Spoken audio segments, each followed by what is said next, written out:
wararka ayuu calaa dhinaca dunaasiyada maanta dabashana qiimaha badan ee barnaamijka nagaan ka gaan caalamka dhood ku daawan doontaan waxaa ka mid noqon doona dalalka Mareykanka iyo Canada oo xaalkooda meel aad iyo aad u qalafsan uu aaday kadib markii dowladda Canada ay ku dhawaaqday inay argoosi ku sameyn doonto dalka Mareykanka oo kusoo rogay cunaqabateeno sidoo kale qodobada aad maqli doontaan waxaa ka mid noqon doona intaanu ku jirna tabinteena tooska ah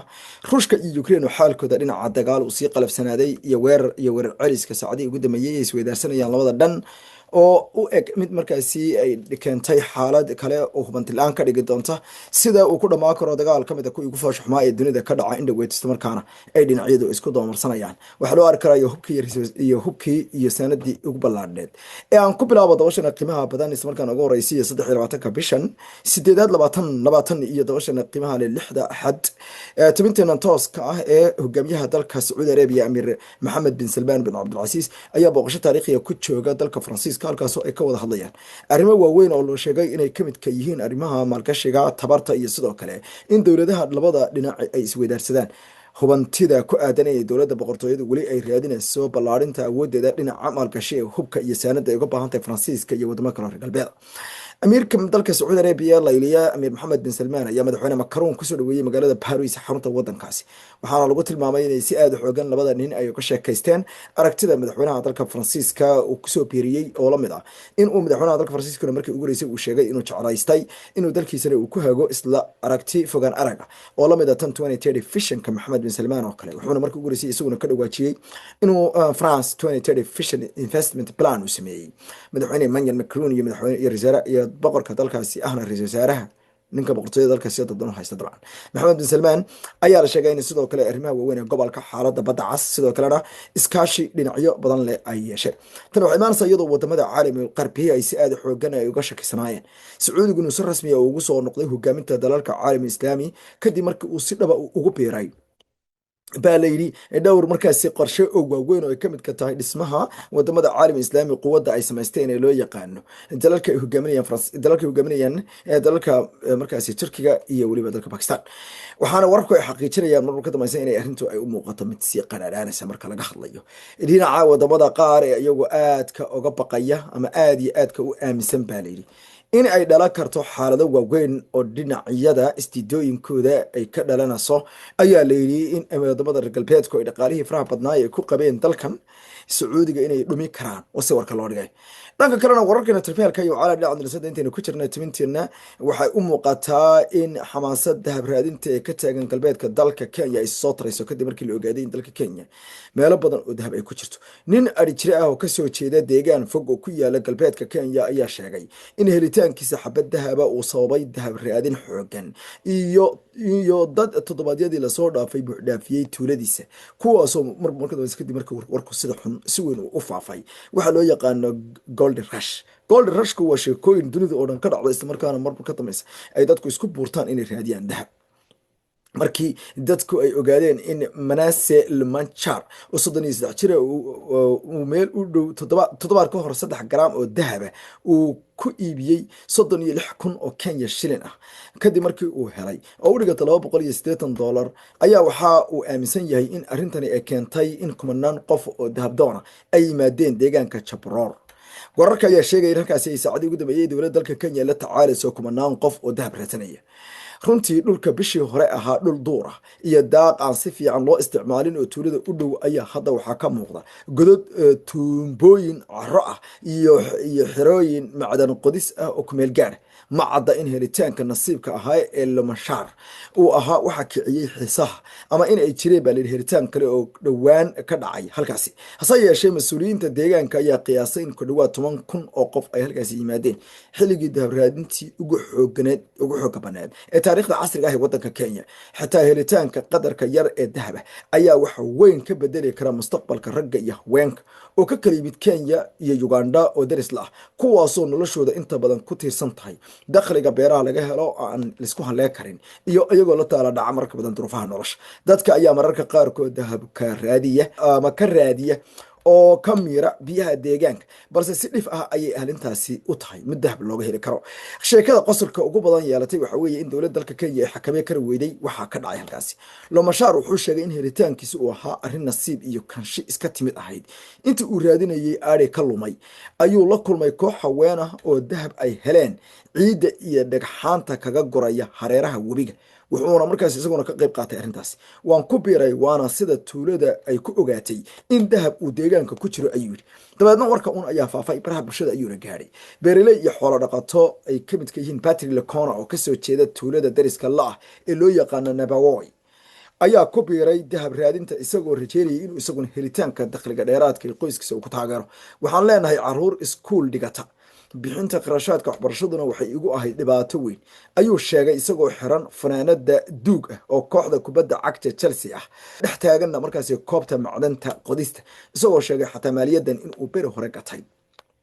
kooxda Chelsea ay ku ciyaarto taasna ay ka mid ka tahay ayuu yidhi waxa muujinaya baahidiisa Abigail Echelanta oo 18 jir ayaa sheegtay in aysan weligeed hore u qodin macdan balse ay jabaroor oga timid degmo ku dhow iyadoo rajeynaysa inay hesho dahab ku filan oo ku bixiso qarashka waxbarashadeeda isla markaana ay ka caawiso walaalaheeda ka yar inay sii wataan waxay ugu dhahay heerka waxbarashada faqriga aadka u xoogan ka sokow laakiinse qaabka dahab qodista ayaa dhibaato weyn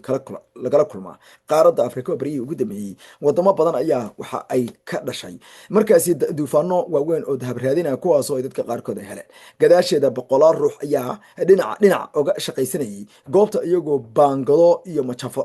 majarafado ku qodanaya ama badeel dhagxaan qaar ka mid ah waxay carrada markaasi u qaadaan webi xilliyeed ku dhow halkaasi oo inta badan haweenku ku foorarsadaan biyaha dhoobada leh iyagoo dhaqaya oo markaasi shaandheynaya dhoobada iyo ciidda iyagoo rajeynaya inay ka dhex helaan raad yar oo dahab ah macdan qodayaal iyo khibrad badan leh ayaa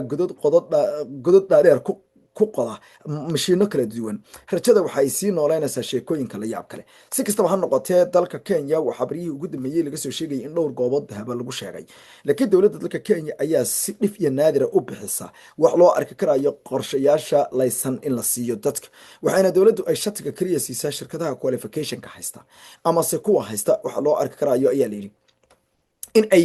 awood u leeyihiin soo qoditaanka si bad qable dalka Cameroon iyo xuduudda Jamhuuriyadda Afrikada Dhexe ayaa dhibaato aad u xooggan ka dhacday dalal badan oo Afrikaan dahabka ayaa si weyn wax uga faa'iideysta shirkado dalal kala duwan oo ay ka mid ka tahay dalka Shiinaha oo ah dalka ugu badan ee arrintaasi ka faa'iideysta marmarka dhamaysta tirbeelka wararka dabashana qiimaha leh badan ee dagaalka aadka u baahan ee u dhaxeeya wadamada markaasi loo arki karayo inay yihiin Ukraine iyo Ruushka ayaa dad badan ku dhimanaya labada dhinac ayaa qolo walba waxay ku eedeynaysaa ta kale in ay weeraro foolxun oo aad iyo aad u qaraar kuwaasoo burburiyey ay yiraahdeen deegaano istaraatiiji noqon karayay iyo weliba goobo ay dadku ku badnaayeen dowladda Ukraine ayaa sheegtay inay ka jawaabtay diyaarado drones oo raxan ah oo lagu gumaaday dad suuq ku sugnaa goorsii horeysay oo sabtidii ahayd waxayna sheegeen inay iyagu taa ka jawaabaya ay iyaguna dileen 13 ruux oo kale wararka ayaa xaqiijinaya in ay marba ka dambayso xaaladdu ay sii darsanayso mas'uuliyiin ka tirsan dowladda Ruushka ayaa sheegay in gobolka Crimea weerarada ay Ukraine ku soo qaaday ay noqon doonto mid aan laba lagu loola doonin mid ka mid ah mas'uuliyiinta dalka Ruushka ayaa ka digay in ay dagaal ku hadeerto uu noqonayo dagaal danamaysan dhinacyaduna ay adeegsan doonaan diyaaradaha droneska ee la isku xiiminayo Ukraine ayaa gabi ilaa hadeerta diiday inay isdhiibto isla markaana dowladda dalka Ruushka ayaa u muuqata in dagaalka uu noqday mid ku daba dheeraada rafaadka aadka u xoogan ay marayaana waxay u egtahay inay dhalisay ayaa la isweydiino ku aadan in si dhaba madaxweynaha dalka Russia Vladimir Putin uu doonayo in colaadda la soo afjaro isagoo mararka qaarkood saraakiishiisu ay isticmaalaan xeeladaha jiiditaanka colaadda oo ujeedkeeda dhabka ay dadka qaar ku tilmaamayaan inay tahay mid sii guracnaanaysa dhinaca kalena sida mid ka mid ah mas'uuliyiinta dalka Francisco ay sheegayaan dowladda dalka France ayaa ogolaatay in madaxweyne Macron uu ansixiyo qorshaha gantaalo cusub oo lagu tilmaamay inay noqon doonaan kuwo difaac oo loo isticmaali doono dalkaasi in lagaga waabiyo diyaaradaha droneska iyo sidoo kale gantaalaha tripeelka ee dhinaca Ruushka lagaga soo rusheenayo madaxweynaha dalka Francisco Macron ayaa ku qoray bartiisa loo yaqaan X barta X la horay Twitter loogu garan ogaa in uu leeyahay waxa hadeerto aanu qaadnay talaabo muhiim ah waa arrin muhiim ah ayuu in Ukraine aanu u qabanay shaqooyinka ay u baahan tahay oo ay ka mid ka tahay inaanu siino imkaaniyaadka ay kaga hortagi karaan difaaca ay u baahan yihiin Mareykan oo ku sheegay in ay noqon karaan dagaal ay xaqooda ku dhacsadaan wasoodalka dhigay madaxweynaha Francisco Macron ayaa sheegay in dagaalku uu yahay gardarro cad oo ka dhana waxa uu ugu yeedhay markaasi dalkaasi midnimadiisii wada jirkiisa lagu soo dhaqaqamay isagoo yiri dowladdanadu waxay sii wadi doontaa in aan la daba heetinno taas si kastaba ha noqotee dowladda madaxweynaha dalka Russia Vladimir Putin ayaa dad badani ay hadeerta ku dhaliilayaan in dagaalka shanta sannadood lagu hala sii gelaya ay ka dhigan tahay inaysan xog ka soo naasacadayn uuna u baahan yahay inuu iska waabiyo maray noqotaba arrintan oo si warka loo dhigay. dhanka kalena dowladaha Mareykanka iyo Canada ayaa mid ku taag xaalkooda maraya. Dowladda Canada ayaa dhinaceedana dhirbaaxa ku dhufatay dalka Mareykanka iyadoo sheegtay in 8 bisha September ay si rasmi ah ay u meel marin doonto mid ay ugu yeedhay inay noqon doonto mid ku ilo dollar ilaa dollar oo ay macnaheedu ay tahay tallaabada uu ku dhawaaqay ra'iisul wasaaraha Canada. Mareykanka iyo Canada waxay galeen xaalad aan horey loo arag tan iyo intii labada dal ay qaateen xornimada isla markaana ay yimaadeen dhulkan la helay ee waqooyiga Ameerika loo yaqaanay dad yowga Europeanka laga soo eriyaday kuwaasoo dowladda casriga halkaas ka dhisay 250 sanadoodkii ugu dambeeyay. Labada dal oo muddo dheer xulufo iyo iskaashi dhaqaale lahaa isla markaana 10 sano ku jiray ganacsi xor ah ayaa hadda galay dagaal ganacsi oo sii xoogeysanaya iyadoo aysan muuqan waddo cad oo looga bixi karo. madaxweynaha dalka Mareykanka ayaa iba furay loolan ugu yeedhay in Canada ay noqon doonto inay kala doorato laba in jilbaha dhulka loogu dhufto iyo gobolka kontiniyo koobaad iska qaataan. hase yeeshee ra'iisul wasaaraha dalka Canada ayaa noqday ninka kan McCartney go'aankii uu ku dhawaaqay ayaa ah inuu hakiyo wada xaajoodyada uu la lahaa madaxweynaha Mareykanka Donald Trump. habeen hore ayaa shalay ayuuna arrintaasi sheegay. Trump isla markaana uu qaado tallaabooyin argosiya halkii uu ka aqbali lahaa wuxuu ugu yeedhay heshiis u muuqda mid gabi ahaanba jilba joogsiya oo dowladda dalka Mareykanku ay doonayso kaligeed in loo hogto. Carney wuxuu ka mid yahay hogaamiyaashii ugu horreeyay ee caalamka ee ka dhaqaaqa miiska wadaxaajoodka ee aqalka cad waxaana si dhow loola socon doonaa natiijada ka dhalata go'aankiisa. go'aanka ayuu ku daray mid uu soo saaray xalay goor dambe ama saaka goor hore wuxuuna sheegay in dowladda dalka Canada ay albaabada u furi doonto ganacsiyada xorta ah wadamada xalaasha ah iyo kuwa doonaya in la wada shaqaysto iyadoo aan la ishandadin. sidaa daraaddeed wuxuu sheegay inuu keeni doono maalgashiyo suuqyo waaweyn oo Canada isla markaana dalka Mareykanka hadeer iyo wixii ka dambeeya loo dhaqmi doono in uu isbedelay.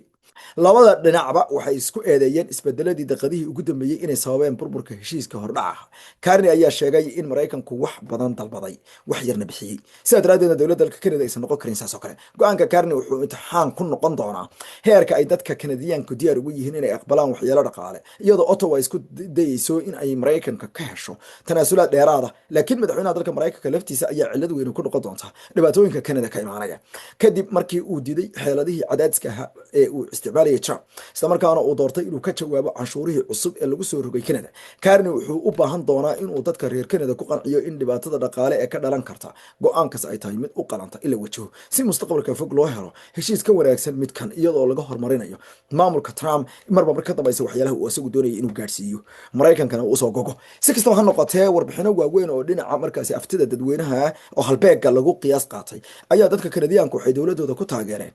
inay Trump iyo kooxdiisa ay sutada u qabtaan. khudbad uu sabtidii jeediyey ayuu Carney ku sheegay waxaan tallaabadan u qaadnay annagoo ku kalsoon inay tahay wax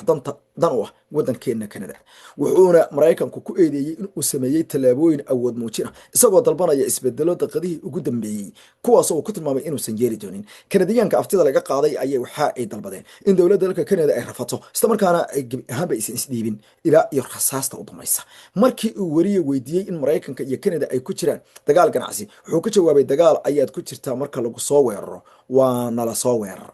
wuxuuna ku dhawaaqay in dagaal dhaba uu dowladda dalka Mareykanku ay qaadatay markii ay go'aansatay inay dhaqaalaha dalkiisa oo dhan ay cururqayso. kolkii Faransiiska uu ugu wareegay wuxuu sheegay in khilaafka ganacsi ee sii xumaanaya uusan hayn doorashadeena isagoo ku tilmaamay dooq aysan dowladda dalka Canada iyadoo aysan dalban. isagoo intaas ku daray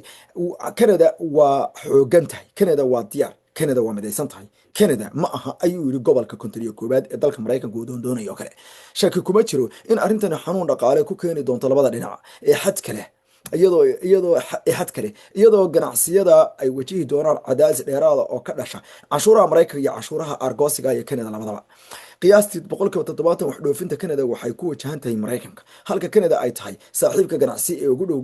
ee ugu weyn ee gobollo badan oo Mareykan ah. gobolka Michigan, gobollada kale Kentucky, Indiana iyo Ohio ayaa ka mid ah gobollada sida weyn ugu nugul khilaafkan aadka u xoogan ee dalka Mareykanka ee madaxweyne Donald Trump uu go'aansaday. Carney wuxuu xukunka yimid isaga oo ku baaqaya wuxuu ugu yeedhay markaasi xasilin kor loogu qaado ama wuxuu ugu yeedhay markaasi xasilid dhaqaale oo ah markaasi oraah laga isticmaalo ciyaarta xeegada ama xusalada kor loo qaado ayuu yidhi xusalada in kor loo qaado ayuu isticmaalay, taasoo ah ciyaar loo isticmaalo markaas ciyaarta barafka oo tilmaamaysa habdagaal iyo wax adeeg leh. wuxuuna ballan qaaday inuu dagaalami doono oo islamarkaana uu difaaci doono danaha Canada, iyadoo maamulka Trumpna uu doonaya inuu cadaadis dhaqaale saaro si uu u hirgeliyo buu yidhi ajandihiisa American First. laakiin wuxuu ku tilmaamay in ajandaha American First aan Canada laga dhex raadin ee laga raadiyo dagaalada la wado in la joojiyo. dad badan oo reer Canada ayaa ra'yi ururiyaashu ku sheegay inay diyaar u yihiin inay iska caabiyaan. si han dhowaan ay samaysay hay'adda loo yaqaan Abacus Data ayaa muujisay in ku dhawaad 36% dadka reer Canada ay taageeri lahaayeen in laga aargoosto canshuuraha Mareykanka, halka ra'yi ururin ay samaysay Ledger ay muujisay in 56% dadka reer Canada ay doonayeen in dowladda federaalku qaado mowqif aad iyo aad u adag oo aysan wax tanaasulaada u samaynin Mareykanka. ku dhawaad 60% dadka Canadianku waxay yiraahdeen diyaar baanu nahay ee anaguna way garab taaganahay haddaad tihiin dowladda Canada ku socda. reer Canada oo ka cadhaysan cashuuraha Mareykanka ayaa dalba bilaabay inay ka fogaadaan safarada ay Mareykanka ku tegayaan. qaadacayaasha waxay sababtay in Mareykanku uu sanadkii hore kaliya lumiyo ku dhawaad 3.3 bilyan oo dollar oo Canadian ah oo u dhiganta 2.35 bilyan oo lacagta Mareykanka ah oo ka mid ah dakhliga safarada ay ka heli jireen. go'aanka inta badan gobolada Canada ay ku joojiyeen iibinta khamriga Mareykanka ee dukaamada ayaa sidoo kalena si saameyn weyn u yeeshay gaar ahaan waaxda khamrada ee dalka Mareykanka. marka loo eego xogta ganacsiga ee dowladda Mareykanka, dhoofinta khamriga canabka ah ee Mareykanka loo diro Canada ayaa hoos u dhacday 78% marka loo eego sanadihii hore, taasoo ka dhigan in qiimaha dhoofinta uu weylimisay 358 milyan oo dollar. ururka Mareykanka ee soo saara khamriga adag ayaa sheegay in tirooyin la mid ah sidan oo kale, isagoo sheegay in mamnuucista ay goboladu soo rogeen ay sababtay in dhoofinta cabitaanada khamriga adag ee Mareykanka ay hoos u dhacday 70 iyo wax ka badan. mamnuucistaas waxay si degdeg ah u noqotay arrin ka cadhaysiisay maamulka madaxweyne Donald Trump ayagoo raftay. ra-iisul wasaaraha Canada wuxuu sidoo kale u baahnaa doonaa inuu ku qanciyo gobolada aan weli si weyn u saameyn khilaafka ganacsiga Mareykanka in ka bixitaankooda xaajoodii uu yahay khatar mudan in la qaato. isla markaana dowladda dalka Canada lafteeda waxay arrintan ku noqon kartaa mid kale oo ay iyadana xisaabta ku darsato dhibaatada ku imaan doonta. sabtidii ayuu madaxda gobolada uga warbixiyay xaaladda haatan taagan, waxaana hadda muuqata in ay mowqif midaysan ay ka qabaan arrintan. wuxuu u wada yeedhay dalka Canada yacni waa federaal, waa meesha moogtay danaha wadamada federaalka sida wadanka midnimada. marka ayna aad irto marka qaarkood ay dhahno mas'uuliyadda oo dhan wixii Soomaaliya ka xumaaday Xasan Sheekh Maxamuud baa qaaday. waa sidan oo kale dalka Canada maadaama uu federaal yahay wuxuu isugu wada yeedhay madaxda gobolada oo dhan, maamul goboleedyada dhan buu isugu wada yeedhay. go'aankan wuxuu yiri waa arrin qarankeena ku saabsan. qofka madaxweynaha baa laga rabaa mas'uulka dalka ugu sarreeya federaalka haysta inuu dadka ku qanciyo in arrintan arrin qaran tahay. isaga odayga dalka imaaraadka xiriirka u goonaysa Soomaaliya dadka oo dhan isugu wada yeedhay. dal baad rabtaa inaad iska celiso Soomaaliya dalkooda isugu wada yeedh. Israa'iil baad rabtaa inaad ka hortagto Soomaaliya dalka inta kale oo dhan isugu wada yeedh. dagaal baad rabtaa inaad gasho Soomaaliya arrinta qarame. doorashaad rabtaa in laga heshiiyo Soomaaliya dalka oo dhan isugu wada yeedh. dastuur baad bedelaysaa Soomaaliya dalka oo dhan isugu wada yeedh. waa saas oo kale marka maamulada oo dhan maamuladana ogow waa kala xisbiyo. Canada maamulada ugu waaweyn ugu awoodda badan waa xisbiga mucaaradka ah baa maamul goboleedyada qayb haysta. mucaaradnimada iyo kala labo iyo dalka in la wada leeyahay waa arrin kala duwan, waa laba sheeko kala duwan. sidaa daraaddeedna markii uu u yeedhay xubno kala duwan gaar ahaan ra-iisul wasaareyaasha ee madaxda gobolada warbixinta uu siiyey, ra-iisul wasaaraha British Columbia David Eby ayaa sheegay in uu ka go'an yahay mashruuca qaran ee aan ku jirno, halka ra-iisul wasaaraha Ontario Doug Ford oo asagu aad uga soo horjeeda maamulka liberaalka ay ra-iisul wasaaruhu haysto, laakiin uu yidhi annagu dagaalkan maanaa bilaabin, laakiin waxaan idiin xaqiijin karnaa in dagaalkan aan ku guulaysan doono annagoo ku taageerana buu dowladdeena dhexe in ay sutida u qabato Amerikaanka. this is wadaniyada lagu sheegayo, tanina waa leadershipka lagu sheegayo. haddaad rabtid markaa waxaynu maalin walba ka rabno Deni iyo Xasan, waa labadan shay. ninna waxaa laga rabaa wadaniyad, ninna waxaa laga rabaa madaxtinimo, laakiin midna wadani maaha labadooda, midna madaxnimo ma qaadan. marka culimadii Soomaaliyeed oo dhan qaaq waxaynu ka hadlanay inagu 40 sano ugu dambeysay dhulkii la boobay, dadkii la barakicinay, haweenka ilmada duuga iyo daliilyadu hayso. hadeer bay qaylanaya culimadeeni too late mar hore ahayd in dulmiga laga hadlo, laakiin nafa too late bay dadka qaarkood dhahaano. mar walba qofka Ilaahay marka uu soo hanuuniyay xaqa ay ka hadlaan ayadana waa arrin wadaadadii hadeer ka hadlayaan Sheekh Bashiir iyo hadeer ka hadlayaan, laakiin weliba wadaadadii dowladda loo yaqaana muddo toddobaada waxay u muuqataa in heshiiska haddaba u dhexeeya washington iyo ottawa uu dhowaa bay u muuqatay weli si dhaba looma oga wadaxaajoodyadu sababtay u burbureen saacadii ugu dambeeyey balse sida ay wararku tilmaamayaan arrintu waxay ka dambeysay daqiiqadihii ugu dambeeyey karni wuxuu sheegay in shuruudihii maraykanku soo jeediyey xilliga dambe ay ahaayeen arrin aan cadaalad ahayn dhaqaale ahaanna aan macquul ahayn isla markaana shaki gelinaysa kalsoonida heshiis kasta iyo madax banaanida dalka Canada sabtidii ayuuna intaasi ku daray in shuruudahaasi ay ku jireen dalabyo ku saabsan waaxda baabuurta iyo xanimaado uu ku tilmaamay in aan la aqbali karin oo lagu soo rogay heshiisyo ganacsi ee Canada ay la gasho dalalka kale oo qaarkood uu yahay faragelin toosa iyo weliba iyo qadaf weyn hadal adag oo uu ku weeraray maamulka Trump ayuu ku yiri waxaan garwaaqsanahay in mararka qaar saxiixiisa lagu qoro qalin arrintaas macnaheedu ma taqaano arrintaas wayna fahanto bogta waxa weeye mogta arrintan waa diblomaasiyad moogtay waa wax la yaab leh moogta eeg waxa weeye adiga waxaanaad soo saarto ee aad leedahay boqolkiiba konton baan wuxuu yidhi moogtay Trump qalin farta baashan saxiix weyn oo caana buu leeyahay oo markuu qorayo aad moodayso inay balaayo ka dhacday this is si wadan loo difaaco I like it moogta يعني ايك فيري قفك waxaa ku jeclaataa macnaha aad ka heshaa sidoo wadankiisa u difaacdo waa inta adiga aad ka laadahay madaxdaada moogta wuxuu yiri war qalinkan weyn aad sa u qorayso Trump sa u qorayso buu yiri asla xoojeenayso te waa qalin uu horta ma dhiig baad ku qortay miyaad dhiigaaga intaad dilaacisay aad ku qorto oo kartaa waxba laga ma bedeli karo adar waa laga bedeli karaa weey waxaan qalin le lagu qoray moogtay soo dad waxa ku filan qalin kale oo saa loogu masaxo saasa loo masaxaya Soomaaliya hadeerto qalinka gabigiisaba hadda waxa soo baxday baashan saas bahal cad baa saa loo saaray nuurad cad baa saa u saaray saaba gabigeeda ma irisa baa soo baxday hod ku iris gareer saaba boogta in this guy yani boogtay waa Canada oo Mareykanka soo la hadlaysa fiiri maxaa markaa yani wuxuu yiri waxaan horta la badboodayso Trump cirka isla marinayso qalin u baa lagu qoray ama cirka saxaaga qalin la kuma qorino ma dhiigaaga ka dilaacisay ma dhacaankaaga ku qortay dadka bili aadanka saas wadmadooda u difaacada laakiin waa marka u horeysa maxaad ka shaqaystaa political internal stability moogta afaariskaaga hoose internal afaariskaaga waa marka hore waa isku lugu duwataa marka horta isku lugu duwato lugahaagu isku duwan yaa dhidhiibsato markaas cadowgaaga iska celi kartaa maaho laakiin halka baan ordayaayo kadibna cadowgayga qaybna waan baryayaa qaybna dadkaygana waa kala daadinaya qaybna waa dhacaya dhulkan ka booya annaga xaq baan ku hadalnaa xaq ayaan ka hadalnaa walaal xaq kaliyan ka hadalnaa wax kale kama hadalno this is the waa xaq ogow dadka Mareykanka ah ee wallahi baa idin sheegaya aqlabiyadoodu waxay taageersan yihiin Canada maxay u taageersan yihiin mataqaanaa ma dalkooda necab yihiin Mareykan waa dalkeena necabna waa maya ma nabca sababtu waxa weeye waxa laakiin la diidayaa cadaalad darrada Trump sameeynay iyo gardarrada uu sameeyay iyo digdigta uu sameeyay la diiday cid adduunka dulmi isku taageerta Soomaali un baan ugu arkay cid dulmi isku taageerto tirada ninkan waa adeerkay no matter what wuxuu sameeyay waa adeerkayo anigu agteedu sharaf kaleey anigu yani anigu adeer ana gari karto taageeray taa baa laga arkay this is the guy oo ay break ko dhar ay falaqeynayaan maanta hadalkiisa xalay ay falaqeynayaan sabtidii xalay qodbadii uu jeediyay yani waxay noqotay dadka Mareykanka toosula hatta waxa la yaab noqotay dadka ay ka faaloonayeen Twitterka Mareykanka Mareykanka hatta laajada Mareykanka iska barbaaray macnaha American dhacda Mareykanka busku moogtay isagu waa Canadian accent buu haystaa laakiin he was trying his best inuu xitaa ku hadlo moogtay American accent marka because audience-giisu tixgelinaya moogtay wuxuu Mareykan si waan ii dhageystay yani hatta hadii eray ku dhaafo oo moogtay even though the English isku mid yahay laakiin haddana moogtay American accent waa accent gaar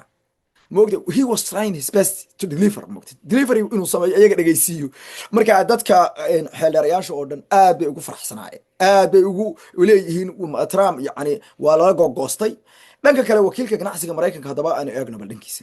ninka loo yaqaano James Greer ayaa sheegay in Canada ay keentay dalabyo cusub isla markaana ay dib uga laabatay qaar kamid ah ballanqaadyadii hore oo ay sameeyeen waxaana uu yiri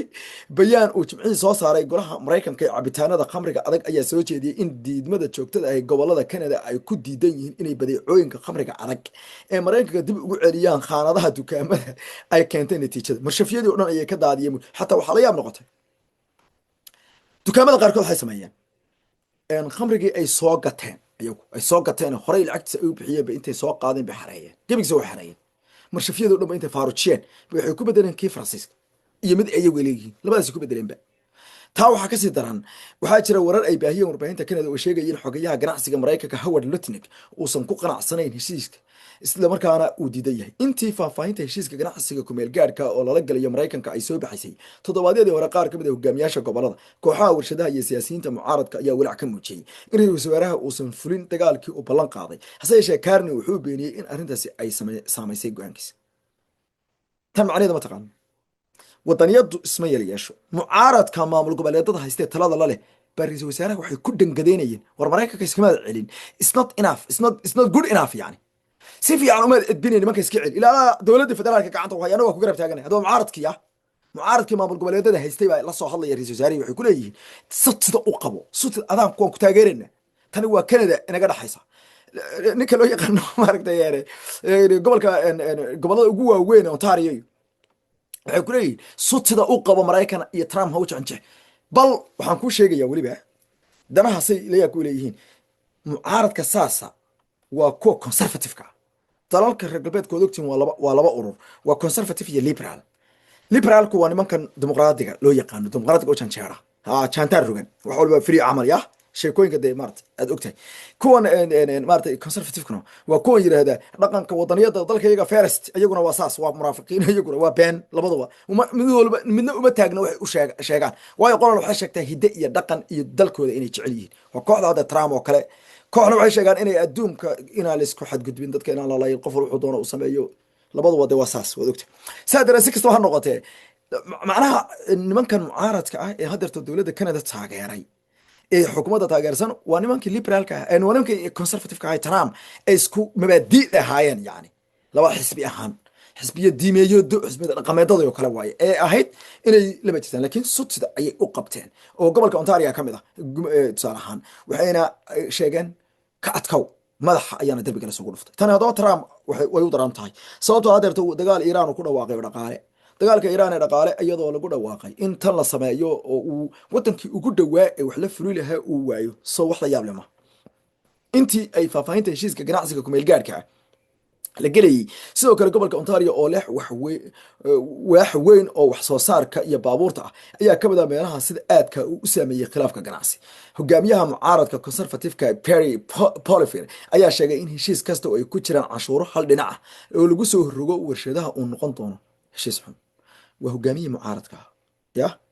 waa madashii oo kale ya kuwan la baxay madasha mustaqbalka oo kale. marka wuxuu leeyahay war heshiis hala gelin ya annaga ku garab taagan. yani talada dalka markaad dhulka soo dhigto, wadankaaga aad ka dhig wadanka la wada leeyahay, aad muujiso talada in la wada leeyahay. mucaaradku u wada yeedhay, wuxuu yihi war wadankeena waa lasoo weerar,